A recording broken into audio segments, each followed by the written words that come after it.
நம்ம பார்க்குறது பாண்டீரவனத்தில் உள்ள கிட்டாக்கும் ராதைக்கும் கல்யாணமான இடம் தான்.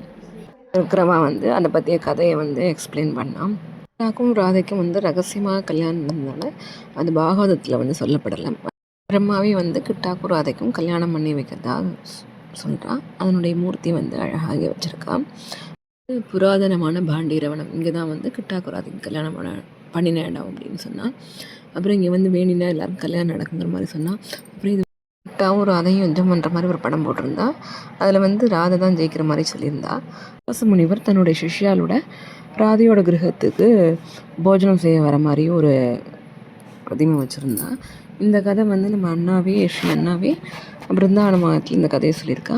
அதை போட்ட அந்த போஜனத்தினால பிரீத்தி அடைஞ்ச துர்வாசர் அவளுக்கு வரம் கொடுக்குறதாகவும் கிருஷ்ணனோட உனக்கு சீக்கிரமே கல்யாணம் ஆகுமா அப்படிங்கிற மாதிரி வரம் கொடுத்த மாதிரி கதையெல்லாம் சொன்னாவா. அந்த பாபா சின்ன வயசில் கிருஷ்ணனை கூட்டின்னு குளிக்க போனான். அப்போ பெரிய புயல் வந்தது.